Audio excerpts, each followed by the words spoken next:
Donc, quand on démarre la désensibilisation, chaque exercice dans les 10 fondamentaux, chaque exercice devrait amener le prochain.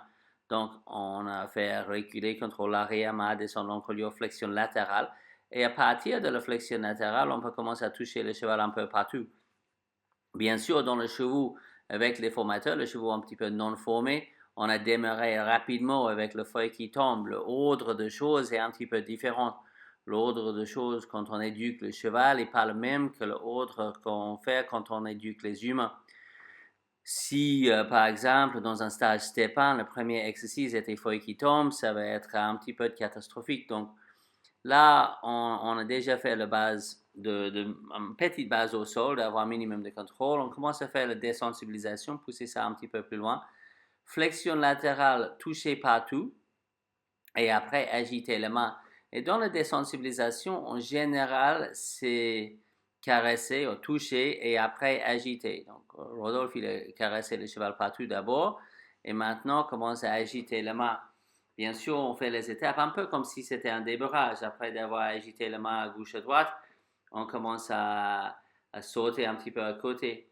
Et là, c'est intéressant ce qu'on voit que le cheval n'était pas trop gêné par les actions de main à gauche ou à droite, mais surtout devant lui. Et est-ce que c'est le moment où ça change l'œil, de l'œil à gauche à l'œil à droite, ou est-ce que c'est parce que les actions brusques de main en direction de sa tête, c'est ça qui gêne?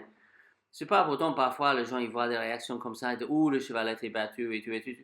C'est pas forcément le cas, mais il est vrai que les chevaux qui mordent un petit peu sont souvent très peur des actions de main. Pourquoi? Parce qu'ils mordent, ils prennent un baffe, ils n'apprennent pas de ne pas mordre, mais ils apprennent par contre de l'action de main un petit peu brusque peut faire mal. Donc pendant que Rodolphe est sur le côté, on voit pas trop de problème. Mais quand la main bouge plus dans la direction de sa tête, et surtout face à lui, la main se lève là, on voit le corps qui change, le dos postérieur qui s'écarte, la tête qui se lève, le cheval qui recule. Donc, il peut modifier sans forcément arrêter. Donc, le timing va être très important. S'il enlève l'action de main quand le cheval est peur ou quand le cheval fuit, il veut conditionner ça et c'est pas ce qu'il veut. Mais par contre, il peut toujours diminuer l'action. Là, il veut juste refaire un petit peu de contrôle sur ses pieds. Il est très intéressant l'effet de le contrôle peut avoir sur la confiance. Si on dit qu'il y a trois C, la confiance, le contrôle et la connexion, parfois le contrôle peut avoir de sacrés bons effets sur la confiance.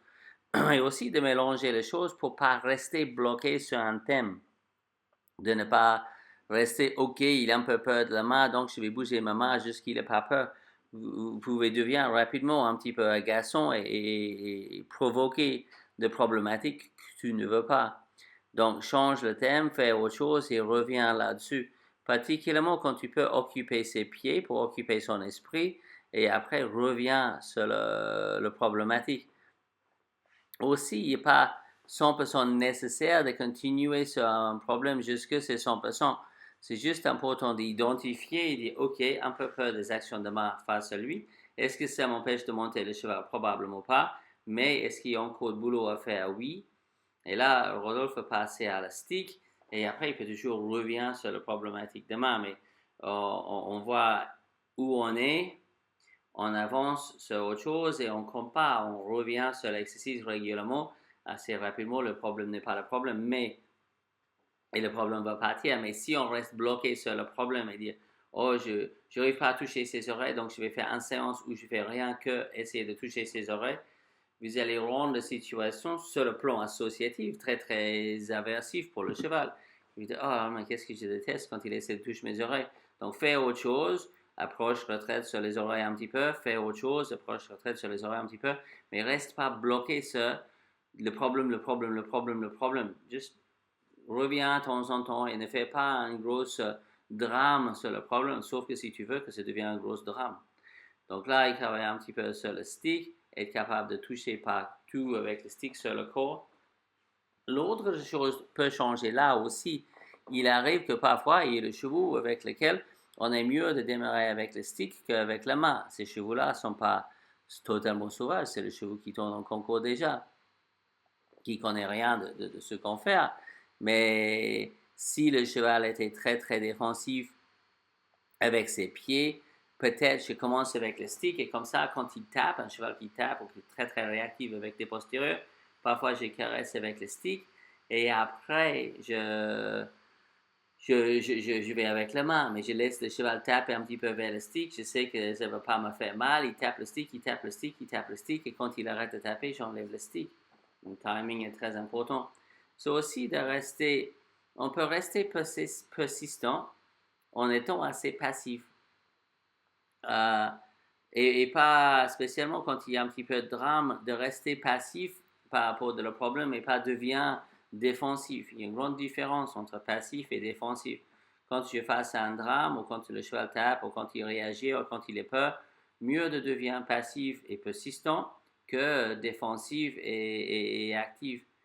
Donc là, au début, un petit peu de désensibilisation avec le stick, mais aussi expliquer pour le cheval que parfois le stick veut dire n'ayez pas peur, mais il peut être aussi utilisé pour accélérer. Mais juste être sûr que l'accélération n'est pas basée sur le